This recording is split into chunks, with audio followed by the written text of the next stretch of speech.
Furones covers the Dolphins for the Sun Sentinel. And Dolphins, I guess we'll start with Eli Apple, David. They signed Eli Apple. He'll replace Jalen Ramsey, I guess. What do we know about Jalen's surgery?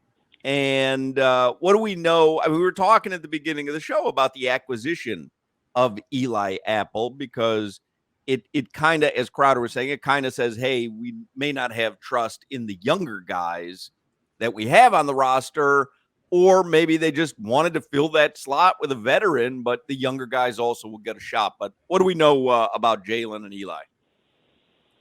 Yeah, I would say more so the latter in just bringing a veteran in Eli Apple, a guy who started a lot of games. I know he gets a bad rap, and a lot of people point out the times he's gotten beat, and it's been on the big stage oftentimes, but he's brand new on this team, so I don't think it immediately puts him in a place where he is now just entrenched as the starter in that spot that Jalen Ramsey once held. So there'll be some competition and some veteran depth there as well, so they'll let this play out. I mean, they drafted a cornerback in the second round in Cam Smith with the idea that you could eventually groom him and make him a starter. And then now, obviously, as I wrote in the Sun Sentinel just yesterday, actually, now as we talk to Cam Smith, this is an immediate opportunity to emerge for him. So he gets a chance to show a little bit ahead of schedule what he can do. So you got him. You have Kader Kohu, who emerged as a starter last year, undrafted rookie from last season. So he started 13 games. And you need Xavier Howard to step back up as that number one type of corner that he has been in the past. And I know the groin injuries sort of hampered him a little bit, but get back to really being that number one corner, which he says he is. He had that press conference the veteran report day, and he says, yeah, I am still a number one cornerback. So he needs to go out there and also so that he still has that status in the league. So as far as Jalen Ramsey, then it's looking like a potential December timeline for a recovery with that full meniscus repair in that left knee. So obviously it'll be a long time for him before the Dolphins get him back, but it'll end up being a big late season acquisition if you can look at it that way from an optimistic point of view, that you get this secondary that works its way without him, and then all of a sudden you get to add him late in the year for the final stretch and then potentially the little playoff run. And David, this has to change the defense. We know Vic Fangio, we know, he likes to, play a lot of off zone and he blitzing on, and I love his defensive approach, but not having an all-pro corner. So even bringing in Eli Apple, you bring up Kader Kohu, Noah's still there, Nick Needham's coming off the injury, Kader, and those young guys, Cam Smith. But this has to change the defensive approach now, having an all-pro corner be out till December. Absolutely, and Vic Fangio's defense, much like what Ramsey was running over in L.A., it features that star role in the secondary, which is that versatile guy in the defensive back in the secondary that Ramsey is, where he can play not just the boundary corner and follow another team's top receiver, but he could mix it up and go in the slot. He could go and come in on the blitz, and maybe even you throw him in at safety or in these different dime packages, and so many different spots that you can put him in as a versatile defender back there. So maybe they can develop Cam Smith into something like that eventually. I know he's sort of just working on the outside right now. He told us that yesterday, that they just have him focusing in on that, just give him what he can handle on his plate for now. But yeah, that changes things a lot because Vic Fangio in what he likes to do, his different coverages in the secondary, he likes to sort of implement some of what the Rams have been doing since back when they had Brandon Staley as defensive coordinator, and then moving forward since then. Let's go to the offensive side of things. I saw a little bit of this starting to percolate over the weekend. Who is the leading candidate right now for backup quarterback? Because I was certain that when they signed Mike White, there's zero chance, even though Mike McDaniel says it's a competition for backup, that there's zero chance Mike White is not the second string quarterback for the Dolphins. Then I saw some people tweeting that maybe Skyler Thompson looks better. So how does the backup quarterback battle look?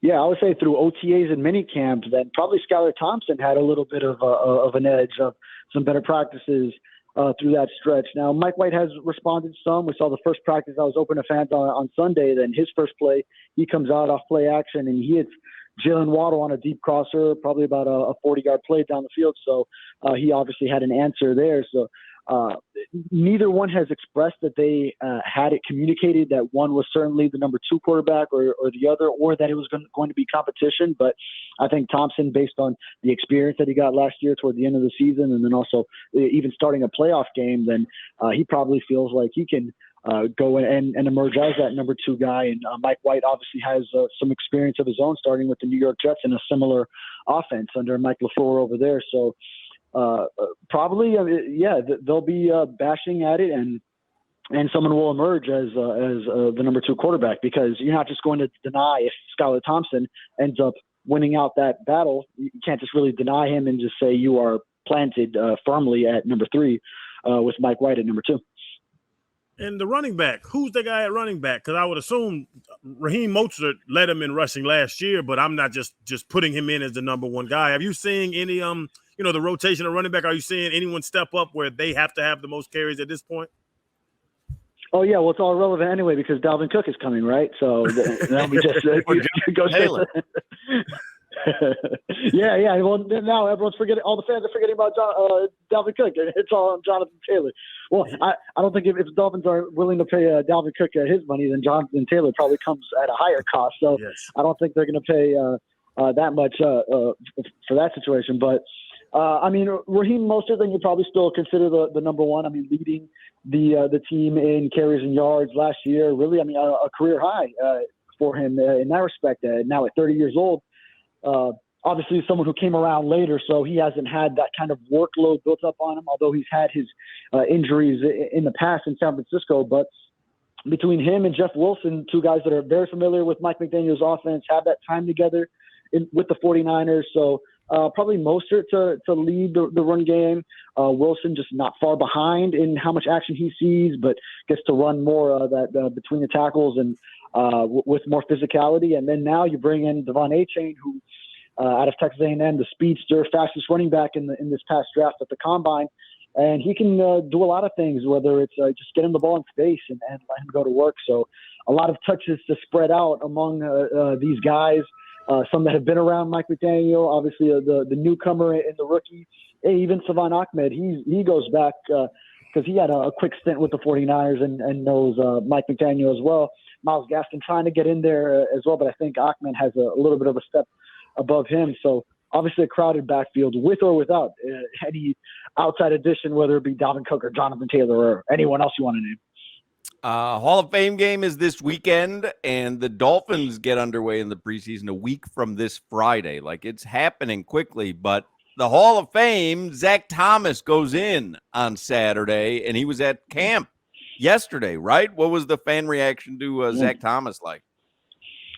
Yeah, he had a 30-minute press conference with us before he went out to the practice field, just reminiscing on everything, his times as a Dolphin, his battles with whether it be Peyton Manning or Tom Brady and Kevin Mawai and all these guys. I mean, that's what I think he's going to be remembered for, is just being that anchor, that quarterback of the defense in the middle of those late 90s, early 2000s teams, and really just having those mental battles with like Peyton Manning and just calling out what they were running and how that always got to some of the best opponents that the Dolphins would face in the AFC East. Of course, Manning and the Colts, they used to be in the AFC East back a while ago. So, and he got the fans fired up too. He grabbed the microphone with the first day that fans were out at training camp, pumped up the crowd. I know he talked to the team as well, and Mike McDaniel really appreciated that. We talked to Mike White after last practice, and him being a South Florida kid, he was kind of fanboying over the chance to meet Zach Thomas. He's an NFL player right now, and he was talking about how he was amazed that Zach Thomas knew who he was and how he introduced to him like he would when he was a kid, like, "Hi, my name is Mike," and this and that, and I love everything you do.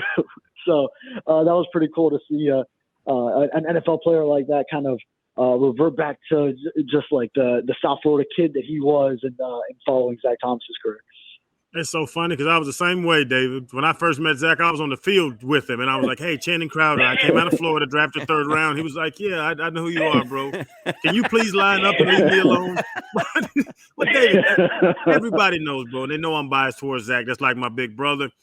Why did it take so long for him to get in? Was it team success? Because when you look at his numbers, I tweeted out 400 times. Him and Brian Urlacher's numbers were so similar, but Brian was first ballot and Zach had to wait all this time. Why was Zach disrespected in this manner?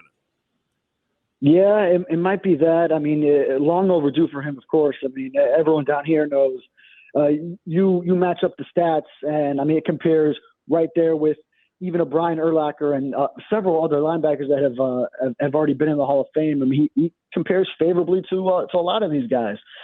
Maybe some team success, but I mean, really, he was part of sort of the last consistently good stretch of Dolphins teams of those late 90s bridging from Dan Marino to then early 2000s, anchored by him and Jason Taylor and those defenses. And boy, you know, for Jason Taylor, he got in first ballot. I don't know if maybe some voters were like, oh, well, we can't put both of them in that quickly. One of them's got to wait. I'm not sure what the mindset is. I got to get myself a vote one day so that I could correct some of this these thought processes that are going on. Yeah, what do I need to do, David? Get Crowder in there? Yeah, get Crowder in there. He had one interception, David. I mean, that's got to count for something. No, but that was a key interception, though. I mean, anyone can have one interception. That saved wasn't it Tom Brady? Yeah. Mm-hmm. There we go, David. Speak some truth into this conversation. He did. He intercepted Tom Brady, and he sacked. Who did you sack? David Garrard? Josh Freeman. Josh Freeman. I hope he sacked more than just one quarterback. I got a half on JP Lossman. Hey, those are Hall of Fame caliber numbers right there. In case anyone thinks that we were saying Josh Freeman, the old Bucks quarterback, we were not. We're talking about Josh Friedman, the old 560 host. Crowder sacked him once. Yeah, Crowder sacked him once at the radio station. Yeah, the only NFL sack was JP Lossman. Media day. I sacked Josh at media day. And let me tell you something. Josh spinned out for a second. We thought he was going to get away. Was he a scrambler? No. Incredible pursuit displayed there, huh? David Furones from the Sun Sentinel is with us. I said it, the Dolphins start preseason a week from Friday. That'll be their first preseason game. Have you noticed any kind of difference in camp? You've been there now. They got a week under their belt, and the weekend open to fans. It's the second year under Mike McDaniel. Anything seem different, more relaxed? Is it less relaxed? What's the vibe been? Yeah, now we've gone a week into camp, and then we just had our first practice in pads. This was the fifth practice of camp today. So now you see the physicality start to kick in a little bit. I think we've seen some back and forth. The defense has maybe led the way a little bit. Friday, the defense had a very dominant performance. I mean, double-digit sacks. A lot of Vic Fangio's new blitz packages were utilized, and he's going to blitz a lot more selectively than Josh Boyer did in the past. Maybe not as often, but maybe be a little more efficient with it, because I really liked what I saw out of those packages. The pass rush was really going. Protection could not stand up. And then sort of the offense had a little bit of a bounce back when fans came in for the first practice that they were allowed to at Sunday. So you saw some of the big plays open up. So that was good to see them respond. And then sort of a back and forth brewing, because I feel like today the defense in the front seven really had another great practice. David Long, the new linebacker acquisition, was really flying around. Christian Wilkins has consistently been top-notch up front. So some of that defensive front seven stuff is good to see, especially when as we talked about earlier, Jalen Ramsey is going to be out for a little bit. So maybe other aspects of the defense can step up and keeping things together for that side of the ball. And David, I got to ask about Tua. The reports he's bigger and this, and he took jiu-jitsu and all that crap. I don't know what that means for anybody's career. I just want to know, does he look like he runs this team? Has he got full control of this offense? Is him, McDaniel, on the same page? Can you see a difference at all in Tua through his first week? Yeah, from that aspect, I think you can say Tua has grown much more as a leader. I think you see more confidence in him. I think you saw him start to come out of that shell and let his guard down at the beginning of last season, maybe even going back to last season's OTAs and minicamp, where I think Mike McDaniel really instilled a lot of confidence in him. So And obviously Tyreek Hill, when an all-time receiver comes to your team and he's talking you up, then like he did all last offseason, then that sort of props you up and lets you know, okay, I can do this at the NFL level. So I think building off of that, and then the season that he had, the 25 touchdowns to 8 interceptions, and leading the league in passer rating, where now the bigger question isn't so much his play, but just his ability to stay healthy and stay on the field, on top of building off of that play and being more consistent, winning some of those games against the tougher teams that we saw in December, where the Dolphins went on that losing streak, now getting over that hump and getting consistent. But yes, I think Tua is just a lot more confident, and then you see it with the new tattoo sleeve too, and he's bigger and stronger. So I think it's translated to that confidence and also some leadership. Hey, one other note before we let you go. Teron Armstead, he's off the PUP list now. Yes, he's recently been activated. The Dolphins are soon to announce this move, so he did a little bit of some light movements around, just on the side of practice, not really practicing, and then the activation off the PUP list allows him to participate in a walkthrough this afternoon as well. All right, very cool. David Furones, read his work in the Sun Sentinel. You can go to sunsentinel.com. You can download the Sun Sentinel app, and you can follow him on Twitter, and you can get all the Dolphins news all season long. I'm so excited for the season to get underway. You're probably already counting it down, David, right? You're probably already tired. Yeah, well, 1 week into camp, they got these three straight practices at a time, then a day off, and 1 week goes into the next. Eventually we'll be at joint practices with the Falcons, the preseason game, all that fun stuff. There you go, David Furones from the Sun Sentinel. Thank you, David. Thank you, guys. You know what amazes me, Crowder, because you're at the Cowboys practice in Oxnard, you sound better than you have sounded from any remote location, including your house. In fact, you might sound better than when you're in studio. Are you on your normal computer? Yeah, I'm on the computer. It's running out of battery right now. The normal stuff's going on, baby.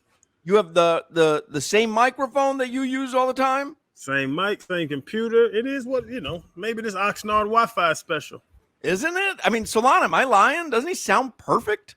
You sound unbelievable. It's crisp, right? I know. The way it sounds. That's what I'm saying. Like, I thought maybe he was using their equipment or something. You know what? I'm out here. One heck of a nice yurt. Maybe, maybe just, the energy of a training camp where I used to thrive. Maybe it's just invigorating me. I don't know, guys. I can't answer this. Thrive. We just talked about your stats. Get big. I'll be back. I'll be back in a couple days. Don't get big. All right, there you go. David Furones from the Sun Sentinel.